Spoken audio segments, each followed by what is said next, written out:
बड़े बड़े राष्ट्रीय चैनलों को देखते हैं तो उन चैनलों से ये लग रहा था कि कराची हमारा हो गया है, लाहौर हमारा हो गया है। किसी चैनल ने किसी को ये भी बताया कि हमने उनको पकड़ भी लिया है।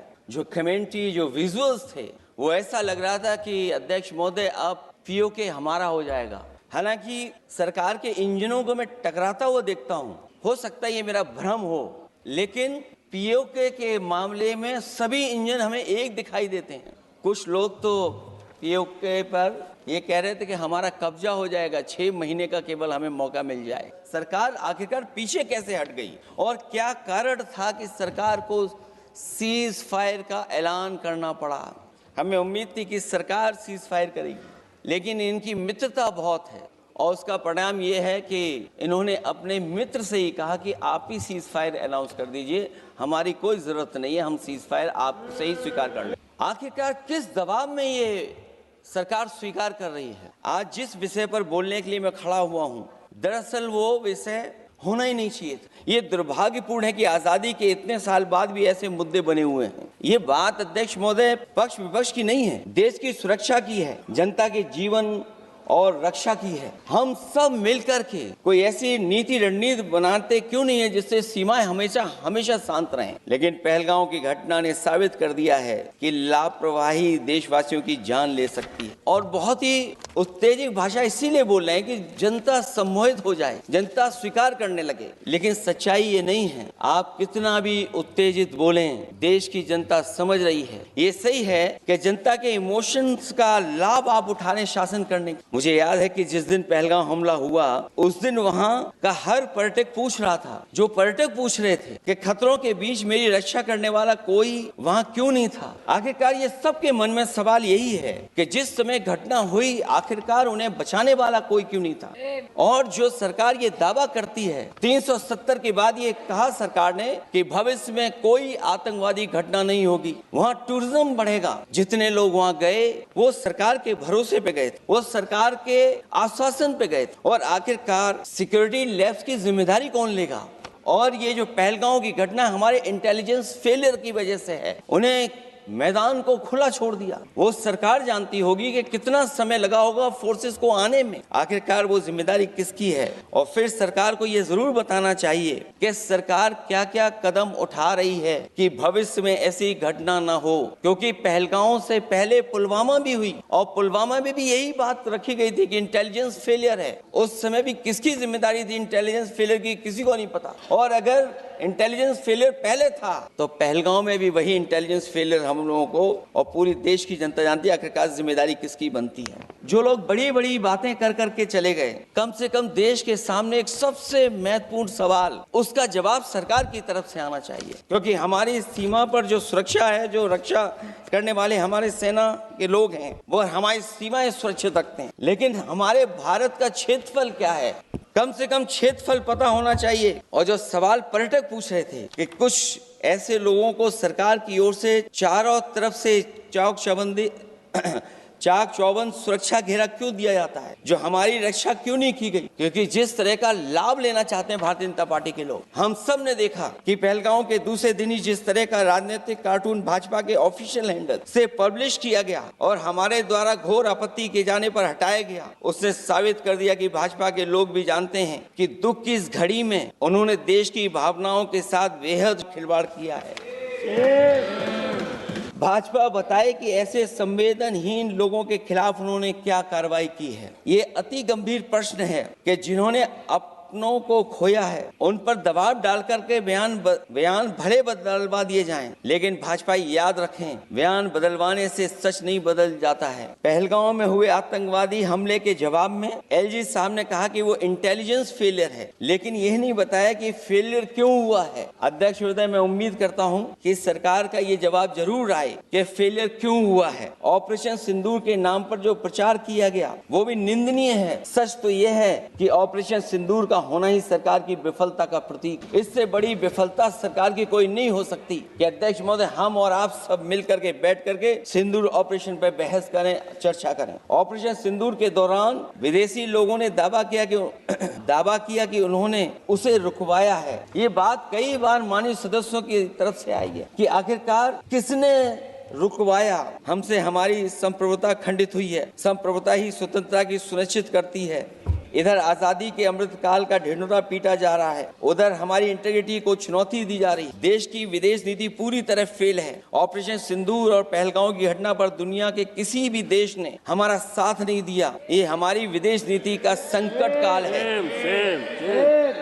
हमारे पड़ोसी देश या तो अतिक्रमण कर रहे हैं या हमारे साथ नहीं खड़े हैं। और अध्यक्ष महोदय, जो हमारे मंत्री जी हैं, जिनका क्षेत्र बिल्कुल सीमा पर है, उनसे बेहतर कोई नहीं जानता होगा कि आखिरकार पड़ोसी देश कितना हमारी सीमाओं पर अतिक्रमण कर रहा है। समाजवादियों ने हमेशा देश की सरकारों को चिताया है कि असली चुनौती और प्रतिद्वंद्विता किस देश से है, कौन पूर्वोत्तर की सीमाओं में इंक्रोचमेंट कर रहा है। सरकार को ऐसे मामलों में साहस और समझदारी से काम लेना होगा, सीमाओं से समझौता नहीं करना चाहिए। आज सरहदों के साथ देश के कारोबार को भी चुनौती मिल रही है। सरकार को आगे बढ़कर के उसका समाधान करना है। अध्यक्ष महोदय, जो हम लोगों को सुनने में मिलता है, ये सरकार जवाब दे कि आखिरकार जो पाकिस्तान है उसके पीछे कौन सा देश खड़ा है। आखिरकार हमें चीन से उतना ही खतरा है जितना हमारे देश में आतंकवाद से खतरा है। सरकार की जो नीतियां हैं, सरकार के जो फैसले हैं, वो कहीं न कहीं ऐसे हैं जो हमारा सीमाओं का अतिक्रमण कर रहा है, उसी की व्यापारिक गतिविधियों में मदद करने का काम करते हैं। सरकार को अपनी आर्थिक नीतियों के लिए गंभीरता से पुनर्विचार करना होगा। हमारा व्यापार कारोबार मजबूत होगा तो कोई हमें चुनौती नहीं दे पाएगा। बात केवल $1 ट्रिलियन की नहीं बल्कि देश की सुरक्षा और आत्मनिर्भरता की होनी चाहिए। एक तरफ स्वदेशी की नीति को इस प्रकार सरकार ने ताक पर फ्री ट्रेड की बात की है, तो दूसरी तरफ मैन्युफैक्चरिंग की जगह देश को ट्रेडर कंट्री बनाकर छोड़ दिया है। यही देश के बेरोजगारी की वजह भी है। ट्रेडर्स की मुनाफाखोरी और चंदा वसूली की वजह से महंगाई बढ़ रही है। आर्थिक मामलों में ये सरकार पूरी तरह फेल हो चुकी है। भ्रष्टाचार के कारण हर जगह सड़कें और पुल ध्वस्त हो रहे हैं, टंकियां गिर रही हैं और करप्शन जगह जगह लीक होकर के टपक रहा है। मैं ये जरूर कहना चाहूंगा इस समय पर कि कुल मिलाकर सरकार को अपनी राजनीतिक, आर्थिक और सामाजिक नीतियों के लिए एफआईआर जरूर करना चाहिए। वो हर बार ये कहकर नहीं बच सकती कि चूक हुई है, क्योंकि हर बार सरकार ये कोशिश करती है कि इन घटनाओं से बच जाएं हम, केवल चूक कहकर कर। केवल हमारी सीमाएं जो पाकिस्तान से जुड़ी हैं, वहाँ तो आतंकवाद का हमेशा खतरा ही रहता है, लेकिन जो दूसरी सीमाएं हमारे देश की जुड़ी हुई हैं, उनसे भी हमारे देश को लगातार खतरा बढ़ता चला रहा है। आज अपनी सीमा की स्थिति गलवान से पहले की स्थिति तक भी नहीं लौटी। जो पहले स्थिति थी वहां ये सरकार नहीं पहुंच पाई है। वास्तविक में नियंत्रण रेखा के कई क्षेत्रों में महत्वपूर्ण बफर जोन जब भारतीय गश्ती के लिए उपलब्ध नहीं है, तो पूर्वी लद्दाख में अतिरिक्त भारतीय तैनाती जारी है, जिससे सेना को सैनिकों की भारी कमी का सामना करना पड़ रहा है। हमें उम्मीद है कि जब इतने महत्वपूर्ण समय पर बहस हो रही है तो सरकार अपनी अग्निवीर वाली योजना को वापस लेने का काम करेगी। जनवरी में अपनी वार्षिक प्रेस वार्ता में जब सेना प्रमुख ने से ये पूछा गया तो उन्होंने जवाब डालते हुए कहा कि गश्ती से जुड़े फैसले अब स्थानीय कमांडरों पर छोड़ दिए गए हैं। जैसे भारत की सीमाओं की पवित्रता अब राजनीतिक नेतृत्व का नहीं बल्कि स्थानीय सेवा अधिकारियों का मामला रह गया है। इस पे भी सरकार को बहुत गंभीरता से सोचना पड़ेगा कि जहां लगातार हमारी सीमाओं का एनक्रोचमेंट हो रहा है। चीन ने भारतीय वाहन निर्माताओं के लिए आवश्यक दुर्लभ खनिजों की आपूर्ति रोक दी है। सुना है कि बुलेट ट्रेन प्रोजेक्ट के लिए सुरंग खोदने वाली मशीनें, डीएपी जैसे उर्वरक और यहाँ तक कि कई बड़ी कंपनियों की रणनीति के तहत उनकी सप्लाई रोकने का काम किया है। जहाँ हम एक तरफ आत्मनिर्भर का नारा दे रहे हैं, वहीं हम किस पर निर्भर होते चले जा रहे हैं, ये भी विचार करने का सवाल है। सुनने में आ रहा है कि कुछ महीनों के बाद सरकार बीजिंग में मंत्री अधिकारी सब मिलकर के कोई बहुत बड़ी मीटिंग होने जा रही है। कहीं ऐसा तो नहीं है जो कूटनीतिक भागदौड़ चल रही है, कहीं कोई हमारी कमजोरी तो नहीं उजागर कर रही है। इसलिए जहां हमें पाकिस्तान से खतरा है, उसकी सीमाओं से हमारा आतंकवाद आ रहा है, वहीं जो उसके पीछे खड़ा हुआ देश चीन, उससे भी हमें सावधान रहना पड़ेगा। और अध्यक्ष महोदय, हम सब समाजवादियों ने कई मौकों पर ये बात रखी और कही कि हमारा खतरा पाकिस्तान से नहीं है, हमारा खतरा है चीन से। न केवल वो हमारी जमीन छीन रहा है समय समय पर, बल्कि हमारे बाजार को भी छीनने का काम कर रहा है। इस सरकार को कहीं न कहीं आतंकवाद को और पाकिस्तान को लगाम लगाने के लिए 10 या 15 साल का ऐसा फैसला लेना चाहिए जिससे कि वहां से हमारा कारोबार कम होता चला जाए। और अगर हमारा देश महोदय कारोबार कम नहीं होगा तो हम अपने देश को आत्मनिर्भर भी नहीं बना पाएंगे। ये जो आत्मनिर्भर का नारा है, कहीं ऐसा तो नहीं ये नारा कुछ व्यापारियों को लाभ पहुंचाने के लिए हो रहा हो? क्या व्यापार और राजनीति का संबंध ऐसा हो सकता है कि दोनों एक दूसरे का लाभ उठाएं? और याद रखें कि अगर हमें पाकिस्तान से खतरा है तो चीन राक्षस है, वो हमारी जमीन और हमारी बाजार दोनों छीन लेगा।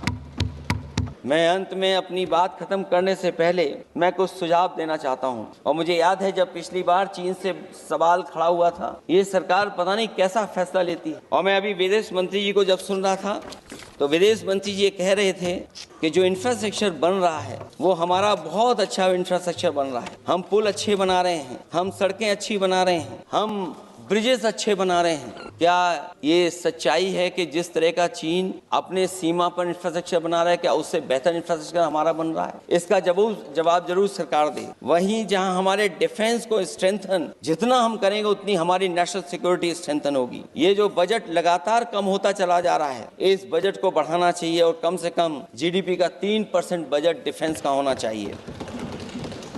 और जो बजट डिफेंस का हो वो नॉन लैप्सेबल हो, मॉडर्नाइजेशन के लिए फंड हो जिससे कि लैप्स न करे और हमारी रिसर्च एंड डेवलपमेंट लगातार चलता रहे। जो हमें कई बार आश्वासन मिलता है कि टेक्नोलॉजी ट्रांसफर भी हो जाएगा, आखिरकार टेक्नोलॉजी ट्रांसफर के लिए हमें वर्षों क्यों इंतजार करना पड़ता है? आखिरकार इसका जिम्मेदारी कौन लेगा? जो डिफेंस प्रोक्योरमेंट है हमारा, वो डिफेंस प्रोक्योरमेंट आखिरकार क्यों नहीं होता है? जहां सरकार समय समय पर डिफेंस एक्सपो के नाम पर न केवल भारत बल्कि दुनिया से ये कहती है कि हमारे यहाँ इन्वेस्टमेंट करें। आखिरकार डिफेंस एक्सपो के इन्वेस्टमेंट के कार्यक्रम के बाद कितना डिफेंस सेक्टर में इन्वेस्टमेंट आया है? और साथ ही साथ जब आत्मनिर्भर की बात हो तो हमारे देश की अपनी रक्षा करने के लिए हमारे अपने लोग क्यों नहीं तैयार हो रहे हैं? यह सरकार इतना क्यों नहीं जोखिम उठा रही कि हम खुद तैयार हों उन चीजों को बनाने के लिए? इसलिए मैं एक बार फिर ये कहता हूं कि जहां पर सेना ने बहुत बहादुरी के साथ अपने पराक्रम के साथ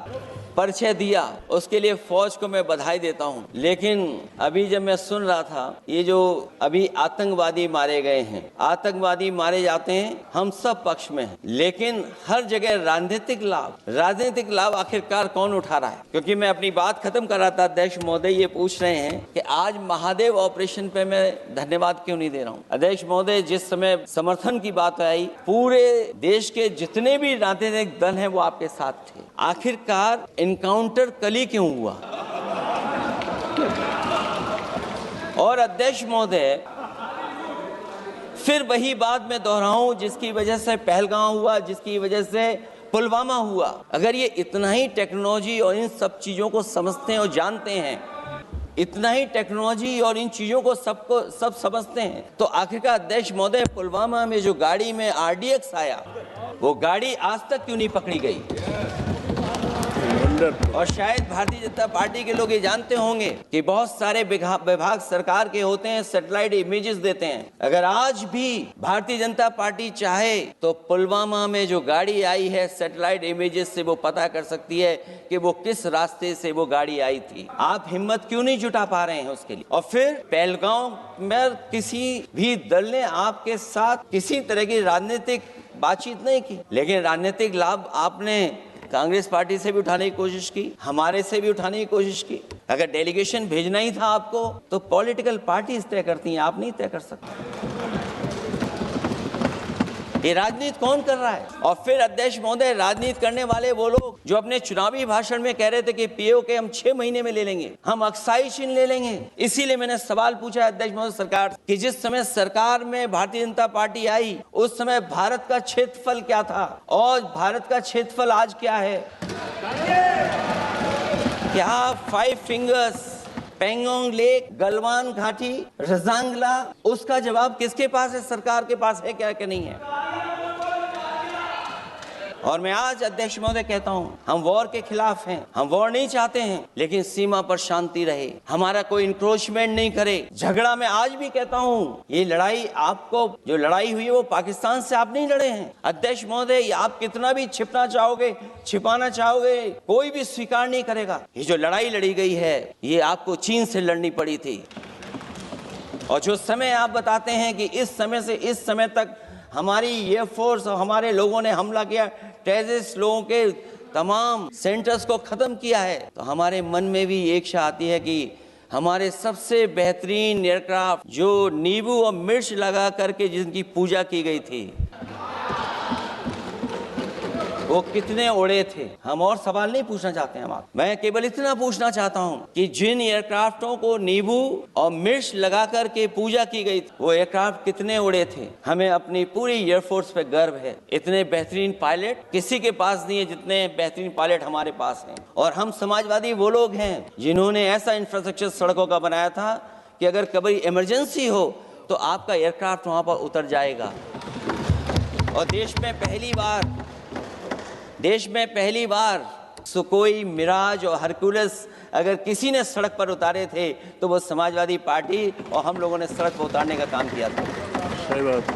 और दूसरा, देश महोदय, मैं और जानकारी देना चाहता हूं, आपके देश के प्रधानमंत्री जी जिस हमारे देश के नहीं, हमारे भी प्रधानमंत्री हमारे हैं, बात खत्म हो रहा है। अध्यक्ष महोदय, मैं फिर बोलता हूं अध्यक्ष महोदय, मैं तो आपको बहुत अच्छा मान रहा था कि आप ही मुझे बुलवा के गए थे। मैं फिर बोलता हूं, देखिए प्रधानमंत्री जी की लाइनें हैं ये वाली, मैं दुनिया को मनाने में लगा हूं, मेरा घर मुझसे रूठा जा रहा है। आखिरकार कौन रूठा हुआ है इस देश में? जो हमने देखा इतने दिनों में, प्रधानमंत्री जी डिफेंस मिनिस्टर का भी रोल प्ले कर रहे थे। इसलिए जिस सड़क पर हमारे देश के प्रधानमंत्री जी हरकुलस विमान से उतरे थे, वो हाईवे किसी ने डिजाइन किया था तो समाजवादी लोगों ने डिजाइन किया। यूपी में तो डिजाइन हो गया एक और, लेकिन देश में क्यों नहीं ऐसी सड़कें बन रही जहां पर इमरजेंसी के समय पर एयरफोर्स इसको इस्तेमाल कर सके। और जिस तरीके से हमारी सेना ने जो मुकाबला किया है, सीज फायर के बाद भी ड्रोन आ रहे थे, ये भी सरकार को स्वीकार करना पड़ेगा। आखिरकार सवाल ये है हमारा कि सीज फायर किसके दबाव में किया है और सीज फायर क्यों किया जब हमारी फौज पीओके को भी ले लेती और पाकिस्तान के भी। इसलिए अध्यक्ष महोदय, मैं केवल इतना कहना चाहता हूं अपनी बात खत्म करते हुए, आखिरकार इंटेलिजेंस फेलियर की जिम्मेदारी किस? हमारे भारत का क्षेत्रफल कितना 2014 में था और आज क्षेत्रफल क्या है? और लगातार इनकी सरकार में आतंकवादी घटनाएं क्यों हो रही हैं? और हमारे देश को खतरा पाकिस्तान से तो है ही है, लेकिन उससे ज्यादा खतरा हमारा चीन से है। आखिरकार चीन से मुकाबले के लिए आपकी तैयारी क्या है? मुझे उम्मीद है कि जब सिंदूर ऑपरेशन पर सरकार की तरफ से जवाब आए तो इन सवालों का जवाब आए। बहुत बहुत धन्यवाद आपका। छोटा सा क्लैरिफिकेशन, अखिलेश जी ने बोला, मैं उसका भाषण पे नहीं जा रहा हूँ। एक करेक्शन करना बहुत जरूरी है, नहीं तो वो रिकॉर्ड में चले जाएंगे, फिर बाद में सही नहीं होगा। इन्होंने अपना बात रखते समय कहा कि जिस प्रदेश से मैं आता हूँ वहाँ कितने अंदर चीन घुस करके कब्जा करके बैठे हैं, तो मैं रिकॉर्ड बहुत साफ करना चाहता हूँ। 1962 में जब चीन आक्रमण हुआ 10 अक्टूबर को, मेरे गांव से होते हुए 1 महीने 10 दिन असम के मिसामारी तक पहुंचे चीन के आर्मी। फिर वहाँ 21 नवंबर को सीज फायर करके वो पूरे के पूरे वापस विड्रॉ करके चले गए। जो जगह चीन ऑक्युपाई करके रखा है असाफिला साइट में लोंजू, वो 1959 में जब हमारा वहाँ असम राइफल का कैंप था 1959 में कैप्चर किया, और उसके अतिरिक्त थोड़ा सा और एक्स्ट्रा जो लिया वो 1962 में कंप्लीट विड्रॉल नहीं। उसके बाद 1962 के बाद वहां मैकमोहन लाइन जमीनी पे रेखा नहीं, इसको LAC कहा जाता है, line of actual control, 1 inch. कई सरकार आए हैं 1962 के बाद अरुणाचल प्रदेश में 1 इंच चाइना ने एक्स्ट्रा ना अंदर घुसा है ना जमीन लिया है। ये रिकॉर्ड क्लियर होना चाहिए। ओके।